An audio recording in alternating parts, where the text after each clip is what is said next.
Welcome to the Energy Policy Now podcast from the Kleinman Center for Energy Policy at the University of Pennsylvania. I'm Andy Stone.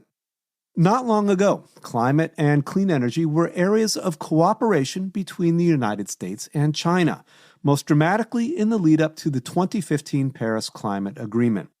In the years since, that cooperation has diverged into competition. China has established itself as the global leader in clean energy manufacturing, while the United States, during the Biden administration, sought to catch up through the Inflation Reduction Act. Now, President Trump's One Big Beautiful Bill Act has charted a new course. The law rolls back many clean energy incentives and places new emphasis on fossil fuels and on emerging technologies such as advanced nuclear and certain sources of hydrogen. At the same time, the law has deepened foreign entity of concern provisions, and a new wave of tariffs heightened tension between the U.S. and China over critical minerals, batteries, and clean energy supply chains. So, what does this new policy direction mean for U.S.-China relations, for America's global competitiveness, and for the global energy transition? Joining me to discuss the issues is Scott Moore, Director of China Programs and Strategic Initiatives at the University of Pennsylvania. Scott is an expert on U.S.-China relations, and he offers his perspective on how Trump's energy and climate policies may shape the balance of power between the world's two largest economies. Scott, welcome back to the podcast. Thanks so much, Andy. Great to be with you. So your 2022 book, China's Next Act, which we discussed on this podcast, explored how China's domestic challenges are likely to shape its global role in the future. And in the book, you wrote that climate was one of the few remaining constructive areas of U.S.-China engagement at that time. Today, we have Trump's Big Beautiful Bill and its expanded foreign entity of concern provisions that, I think many people's minds highlight the increasingly adversarial nature of U.S.-China relations today. So my first question to you is, to what extent does the idea that climate is a point of engagement between the two countries still hold? Well, thanks very much, Andy. And I do think the need for some type of cooperation between the U.S. and China on climate definitely still holds.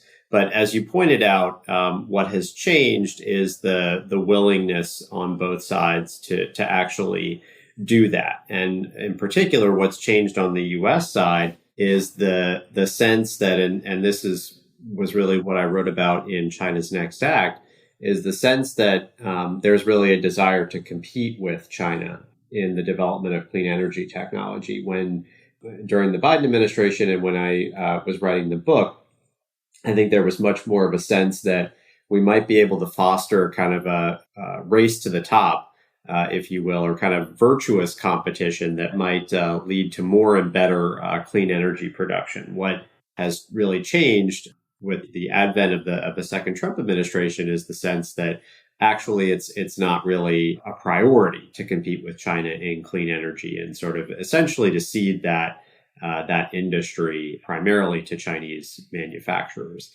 But the basic need for some type of cooperation still stands.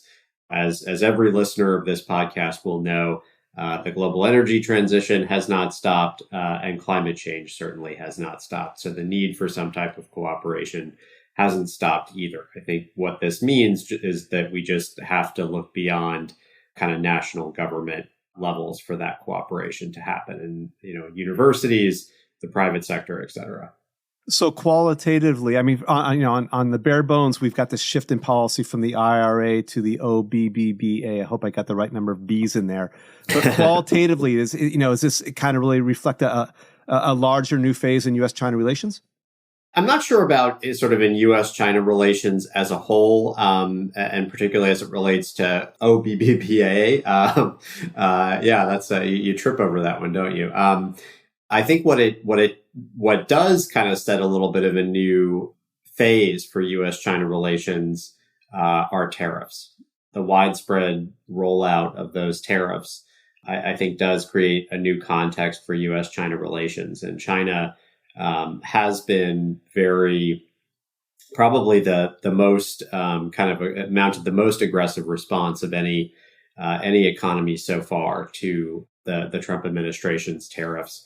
You mentioned critical minerals, and let me just spend a moment on that, because that's really where the crux of U.S.-China kind of trade conflict lies, especially in the clean energy domain. So pretty soon after the Trump administration took office, China pulled the trigger on a long-standing or long-planned export control regime, which for the first time really gave the Chinese government kind of the ability to place export controls on critical minerals, which is significant because China, for the moment, controls most of the mining and refining of most of the critical minerals that are necessary for wind turbines, batteries, and pretty much everything else in the clean energy domain. So that is a really significant lever that China was able to institute, and it actually did have a pretty significant effect back in April, where it was widely sort of credited, that move, as being a component of the Trump administration pulling back on its initial China tariffs and giving extensions and, frankly, concessions. Well, so talking about those tariffs for just a moment, tariffs aren't anything new. There were tariffs under the Biden administration. I believe those tariffs actually initially on clean energy started under the Obama administration. Can you give us a little bit more color specifically, just before we go further with the conversation, what specifically are the tariff changes related to clean energy that we're seeing right now? How significant are those, again, compared to what we saw under Biden and I guess under Trump 1?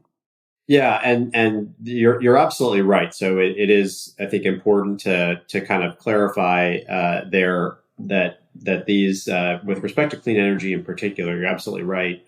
Tariffs have been around for about a decade on various Chinese clean energy imports, and during the Biden administration, those tariffs were increased very substantially. And interestingly, in my view, very counterproductively from a climate standpoint, the Biden administration imposed tariffs on solar panels that were manufactured by Chinese firms in third countries in Southeast Asia, and then were re-exported, which had been where most of the production had shifted following the institution of earlier tariffs during the first Trump administration.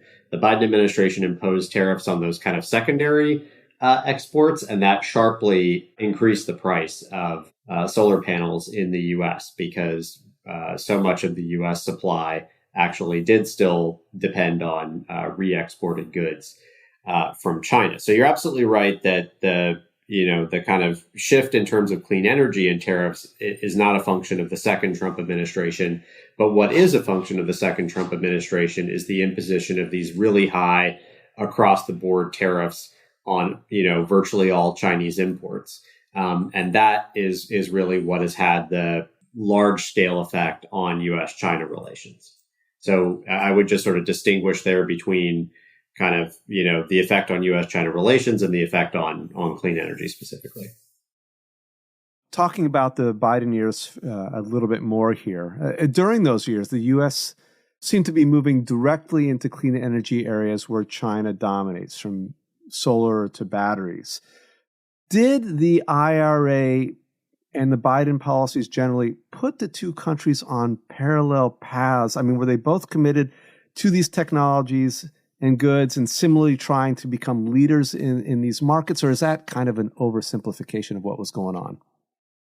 I mean, it may be a slight oversimplification, but I don't think an unfair one. I think, yeah, essentially that was the intention of the IRA. I mean, really, I think if you sort of boil the IRA's climate and energy provisions down, it was an effort to kind of triangulate between a climate problem, which is that the U.S. had a policy goal under the Biden administration to sharply reduce its greenhouse gas emissions, and to do that, you need a lot more wind and solar. So to triangulate that kind of climate problem with a political problem, which is that relying on relatively inexpensive Chinese imports that don't produce or create American jobs is not politically popular, while certainly creating American jobs is. And then a geopolitical problem of not wanting to be reliant on Chinese technology, and in particular inputs from critical minerals and things like that can be easily disrupted in a time of conflict. And again, that's essentially what we saw with China's imposition of export controls a few months ago. So the IRA is really an effort to triangulate between climate, political, and geopolitical goals there. And I think was pretty successful in doing that.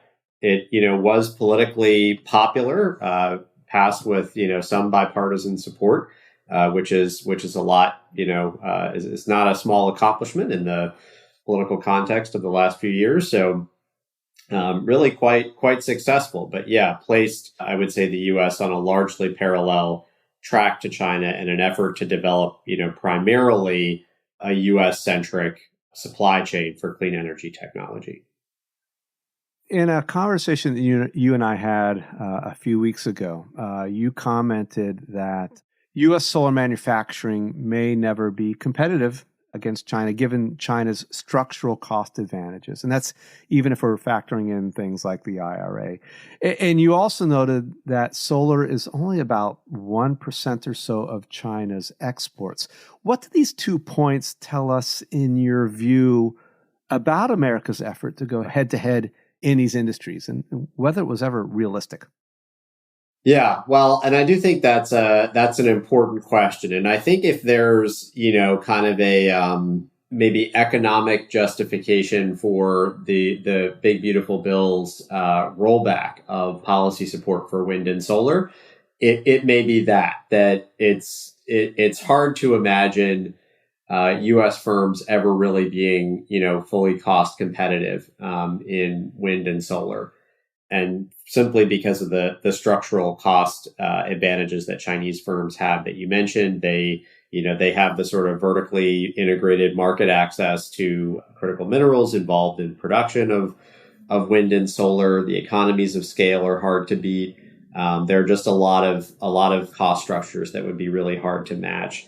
On the other side, the policy argument, I think, for the IRA is that, we're not just concerned about the sticker price of a wind turbine or a solar panel. We do also care where the employment effects are being generated. And so maybe it is worth, infusing some taxpayer money for those panels to be made in Nebraska instead of southern China. So that's, those are the sort of competing arguments. And I think the validity of those really just come down to how much are you prioritizing getting as much renewable energy into the grid as quickly and cheaply as possible versus trying to simultaneously pursue climate, employment, and other objectives. Well, those are huge future industries, and it would make sense to establish employment, industries that drive employment in those industries, not to lose that opportunity. But I want to go back to something that you mentioned a moment ago, and I don't want to underplay it. Beyond the economics and the job opportunities that these new energy industries would provide to the United States, there is that national security component. You just said it. And I think that was probably a lot of what the Biden administration was thinking as well. These industries, clean energy, I think is an inevitability. The Trump administration may not agree with that statement, but I think it is. It's really not a question of if, it's a question of when. And when solar, EVs, et cetera, become a even bigger part of the U.S. economy, it would make sense to ensure that as much of that supply chain is in the United States or amongst our closest allies for, again, national security and energy security reasons. Yes, I think that is a very strong argument. Although I would sort of put a little asterisk there. If you really are sort of concerned primarily or largely on, national security kind of grounds, I certainly see the justification there for banning Huawei equipment in U.S. Telecommunications infrastructure, for example. That seems pretty clear cut to me. Importing a solar panel seems a little less clear cut to me in terms of the national security kind of rationale for that. A solar panel is a pretty simple piece of technology. Yes, you could theoretically embed, kind of backdoors and stuff that in a, kind of digitally enabled grid may create some vulnerabilities. But if you really wanted to do something like that, you don't need a solar panel to do it. It's a pretty kind of low-tech device. And as you alluded to earlier, it actually is not economically a hugely important industry. The margins on solar panels are pretty thin. And for China, the solar panel industry is equivalent to only about 1% of its the value of its total exports, which is not nothing, but it's certainly not driving China's economic growth. So just to say that I think on these kind of economic and national security grounds, I think it's kind of a fair fight in terms of how you might weigh those versus the climate benefits of increasing renewables penetration using, and Chinese produced solar does tend to be the cheapest, and also boosting resilience in the grid through increased renewables penetration. Well, I think also on the national security point, I was also pointing to the fact that, as the economy becomes increasingly electrified and as we, see the criticality of the AI boom, right, that if we're relying on clean energy, we want to make sure the supply chains are reliable, right? So I think that's part of the idea as well. Yeah, that's certainly fair. Although, I would also say kind of even there are some things you can do. Actually, one of my colleagues and I had a paper come out last month in which we looked at lithium-ion battery supply chains. And one thing you can do to significantly reduce dependence on imported batteries from principally from China is simply to do more with recycling those batteries.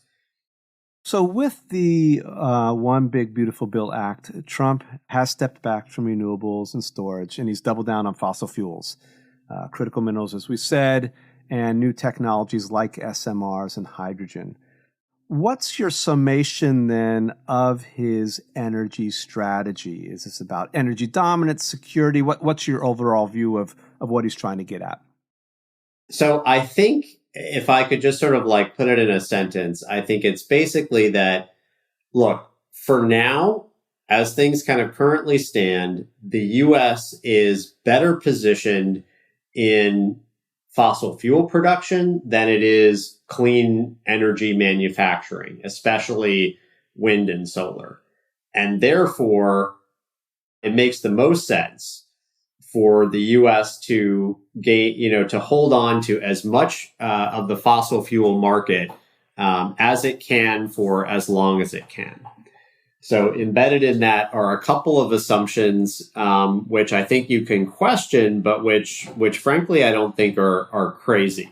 Assumption number one: we're going to continue to use fossil fuels for the foreseeable future. Again, from a climate perspective, that's not great. We should not be doing that. But realistically, that will probably be true, at least for some applications. And the main question is just how long we're talking about and at what volume.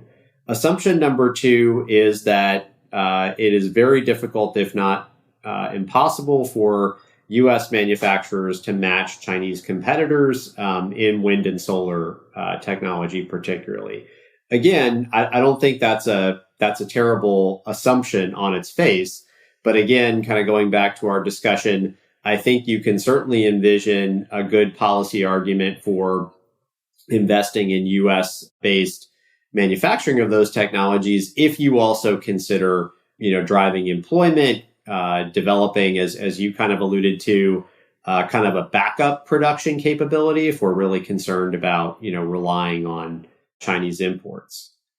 So the overall strategy there would be take advantage of the energy resources that we have, that we can produce abundantly and cheaply, use that cheap energy to drive industrial development and create industrial and energy dominance that way. Is that kind of summing it up?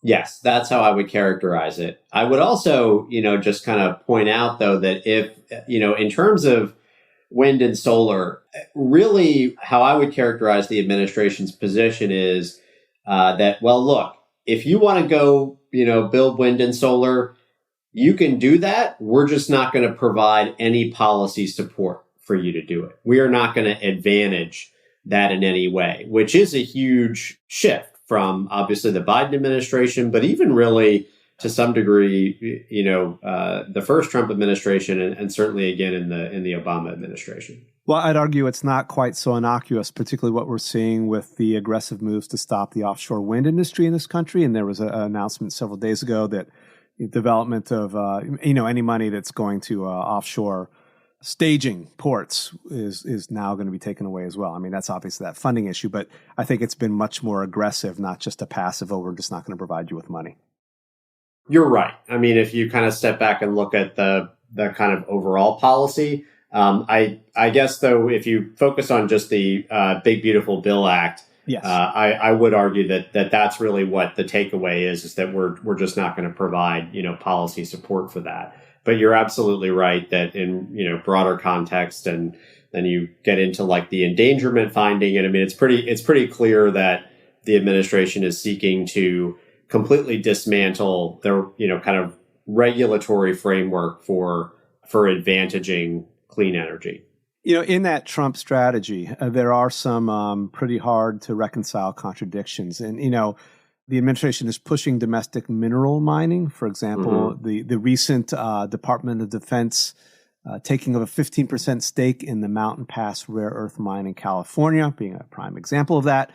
At the same time, the administration doesn't seem to aggressively be pushing the midstream, the processing of these minerals, which is, where China is quite dominant. How do you make sense of that? What vulnerabilities does that create?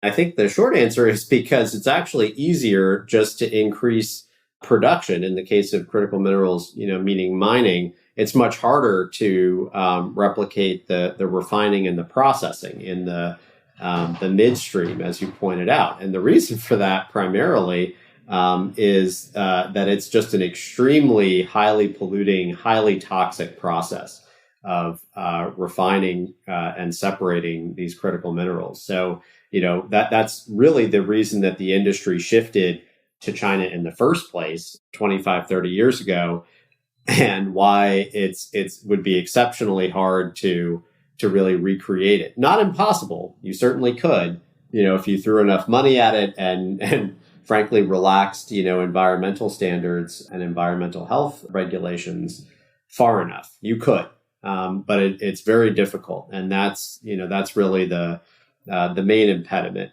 It is also true that Chinese firms have pretty significant cost advantages in those midstream segments that would, be hard to beat on economic grounds. But again, if we're principally concerned about kind of, sovereign capabilities, resilience, energy security, you could certainly kind of equalize that with policy support and with subsidy. And I want to take a look for a moment at the two countries' respective electric grids, right? So, which I think is also a telling point here. So China is scaling renewables at a breakneck pace. Last year, China installed about 280 gigawatts of new solar generating capacity. And that is about a fifth of the total U.S. grid as it exists today, just to put it into perspective. At the same time, China is still expanding its coal-fired generation fleet, in part to serve as backup to its growing intermittent clean energy generating fleet. So China, appears to be taking a very diversified approach to its grid. In contrast, U.S. federal policy under Trump is stepping back from renewables, as we've already talked about, and really putting its eggs in the basket of fossil fuels and technologies like small modular reactors and blue hydrogen that really have not been proven at all at scale. So side by side, how do these two strategies, China's all of the above approach versus Trump's focus on developing certain technologies, some key ones of which have not really yet been proven at scale, how do they compare in terms of the forward-looking competitiveness and sustainability of these systems? Maybe just first of all, I think it's worth kind of keying in on this point about what the Big Beautiful Bill Act kind of does and doesn't do to different clean energy. And we've already talked about it certainly deprioritizes wind and solar. And it's a very interesting question why. I actually was having a conversation with at a Kleinman event earlier this week with a Penn colleague, and we were sort of mulling over maybe how to try to answer that question through some future research in terms of why exactly wind and solar, were so obviously deprioritized in Big Beautiful Bill, while other clean energy technologies actually, in some cases, received a boost in policy support. And you already alluded to a couple of them: hydrogen, geothermal, nuclear, for example. So it is important to acknowledge that there is investment in some of these clean energy technologies, as you pointed out, tend to be the pre-commercial ones as opposed to wind and solar. Now, there is an economic argument for that. You need more policy support for pre-commercial technology than post. That kind of brings you over to talking about China. China has unparalleled economies of scale in wind and solar. It is absolutely fully commercialized technology. And that's why you see it being built out at such a torrid pace. It is typically the cheapest form of new capacity that's being fed into China's electricity grid, probably cheaper in most all cases than coal. The reason China is pursuing an all of the above strategy, as you pointed out, is that storage really lags installed capacity. So at present, even with all of this new renewable capacity in the grid, you still can't fully satisfy grid assurance through that without sufficient storage. And so the fossil generation capacity, and to some degree the nuclear generation capacity, is being put in there to help buffer that and provide that assurance. It's also worth mentioning that China continues to build vast amounts of hydro, and is building out pretty much the last remaining large hydro sites that it has left, including one in the Himalayas that's causing quite a bit of tension with India, for example. And the reason it's doing that is because hydro is obviously, for the most part, fossil-free, very low carbon, certainly, generation technology. But it does help to provide more of that grid assurance than wind and solar currently does. So China's approach, is certainly all of the above. It's mostly all of the above for energy security reasons. And I think our approach, the U.S. approach, is more tilted towards fossil fuels, and I think, frankly, is driven more by domestic politics than energy security objectives, as in the case of China. I want to take a step back just for a moment and ask you about China's response to Trump's policies in particular. I mean, obviously, OBBA is domestically focused mostly, but we've got the FEOC provisions, we've got the tariffs.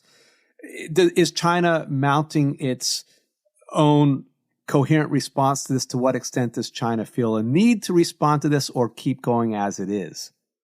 I think primarily it's keep going as it is. China hasn't, I would say, taken, really direct swipes at the U.S. kind of retreat from clean energy, climate, but it certainly has stepped up its own efforts to promote exports of its own clean energy technology.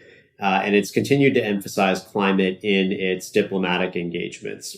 We saw that pretty dramatically, actually, in a state visit by Brazil's president, Lula, to Beijing a few months ago, where they talked quite a bit about climate and clean energy with Xi Jinping. And in part, that's because Brazil will host, this year's UN climate conference. But it's pretty clear to me that China is really leaning into kind of its leadership in clean energy and climate policy more generally, drawing an obvious, if still implicit, contrast with the U.S. under the Trump administration. So, Scott, interesting. You just talked about China, global climate, and obviously the U.S. has disengaged from the global climate dialogue. Trump has pulled us out of the Paris Agreement. I want to ask you, What opportunities does this potentially present to China in terms of global diplomatic leadership on climate, in terms of, I guess, even the ability for China to find new markets for its climate technologies based upon that leadership? Would love to hear your thoughts on that generally. Thanks for that question, Andy. I do think it's a good and important one in our current moment. And beyond what we've talked about sort of, U.S. versus Chinese clean energy technology, there is this important kind of what it means for diplomacy and global leadership and America's role in the world. I had the opportunity to do a secondment in the U.S. government recently. I returned to Penn fully in February of last year. And one of my takeaways from that experience is that there's a really broad swath of countries, many of which are strategically very important to the United States. Countries like Pacific Island states, where, frankly, if there were to be some type of conflict over Taiwan or whatever, the U.S. would need to rely on bases and access to a lot of those countries' territory. In any event, those countries really want to talk about climate change with the United States. And they want to talk about climate change because it's a strategic threat to their development and their populations. Again, this is, really evident in the case of the Pacific Island states where it's, kind of an existential threat. But it's also true of countries like Vietnam, where climate is a significant factor in complicating Vietnam's development pathway. It's facing challenges that it really has never faced in its modern history. Things like severe drought in the Mekong Delta. That's something that's never happened in the history of Vietnam as a modern state, and is really a result of climate change, principally. So climate is something that countries want to talk to the U.S. about, and if we're not equipped to do so, it really does remove a whole kind of channel of diplomatic engagement with some very strategically important countries. And of course, this is also true of our European partners and allies. And as you pointed out at the outset, was even true with China, not so long ago, where climate was an important channel for diplomatic dialogue. Removing that, not really being willing to even talk about climate change, but also not having anything to say because we have no domestic policies to speak of that support climate action, does leave a massive hole in U.S. leadership and diplomacy.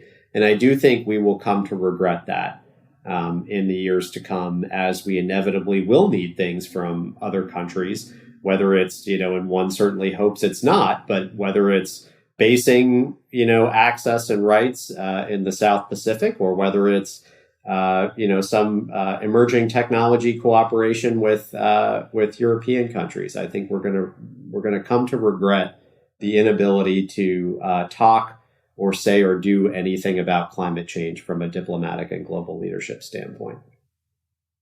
Let's shift back here to the big, beautiful bill and its related policy levers, tariffs, et cetera. We don't yet know how Trump's policies in this area will play out. Maybe they will succeed in providing the U.S. with the abundant and cheap energy that fuels the wave of industrial development that is one of the administration's goals. What should we be looking at or watching out for most closely to see where the strategy leads to it leading to energy dominance and independence, and whether it succeeds or fails at that? Let me just sort of focus foremost on sort of the climate picture. I think, success is if we can really develop and commercialize some of these other clean energy technologies that we talked about, hydrogen economy, if we can really, rapidly expand deployment of geothermal, for example, which, listen, like if that can happen, that will be really significant from a climate and energy standpoint. So I certainly hope that that's what the Big Beautiful Bill Act does on the climate front. And if it does, I'll celebrate it. And that's really what success, I think, looks like there. I think beyond that, and sort of economic and energy security terms, if we can continue to find ways to provide assurance to the grid and that also reduces dependence on fossil fuels. So, nuclear stands out there. Then I think that's also a real win. It's not exactly the question you asked, but something that, just does occur to me is the big, beautiful bill going to really set the tone for our energy policy for the foreseeable future? And I'm not sure. It's a very interesting counterfactual. If we hadn't had such severe inflation, for example, would the IRA and bipartisan infrastructure law, would that, and to some degree the CHIPS Act as well, would that have influenced voter behavior more in the 2024 election? I don't think that's a counterfactual that we'll never know the answer to, but it would be interesting it'll be interesting to see in the 26 election, possibly the 28 election, is there some backlash to some of the cuts and rollbacks that the Big Beautiful Bill Act has made? I don't think we're going to be able to target specifically, how voters feel about the clean energy parts of that, but I think we may be able to see an effect electorally, and that'll be very interesting, I think, in terms of will the pendulum kind of swing back in future political moments in the United States? That's what this politics in this country is all about in the last decade or two. It's all about the pendulum swinging. And looking back, I think what you're saying, just to make sure I understood, on the IRA policies, if the IRA had come about in a non-inflationary environment, would inflation not have been able to been used as a political tool against all of these policies? And would the sort of Biden administration argument really have been vindicated, which is essentially that by investing in, clean energy and a sustainable, kind of economic structure, but that benefits American workers, that's, generating growth in American industry, that argument may have been validated, but we'll never know because, I think it was just totally, if that argument did resonate with voters, it was totally swamped by inflation. All right, Scott. So for a final question here, and this is a bit of a broad one, so I'll let you take it where you want. But, what do you think that Trump's policy and China's response to it mean for the future of U.S.-China relations? So I think the biggest thing, Andy, at least in our kind of clean energy space that we're concerned with here, is that I think we're going to have regional divergence in energy systems. I think we, kind of tend to think about the global energy transition as something that is going to sort of be maybe not exactly universal, but kind of a common process across the world of, we're going to move away from fossil fuel infrastructure and towards renewables. But I think what the consequence of this is going to be, these developments are going to be, is that we're going to see a lot more regional fragmentation of the energy transition. It seems pretty clear that East Asia, including China, but also including probably South Korea, possibly Japan, Singapore, is going to be the first region to mostly or even fully electrify, where we'll have at least the technical infrastructure to potentially power, the vast majority of energy use through non-fossil energy sources. And I think it's going to take a lot longer now, or at least somewhat longer now, for the U.S. and North America to electrify than it did prior to the second Trump administration and the advent of kind of this recalibration of the policy emphasis of fossil fuels versus non-fossil that we've talked about earlier. Scott, thanks very much for talking. Thank you, Andy. Today's guest has been Scott Moore, Director of China Programs and Strategic Initiatives at the University of Pennsylvania. For more podcasts, as well as the latest energy policy research, blogs, and events from the Kleinman Center, visit our website. Our address is kleinmanenergy.upenn.edu. Thanks for listening to Energy Policy Now, and have a great day.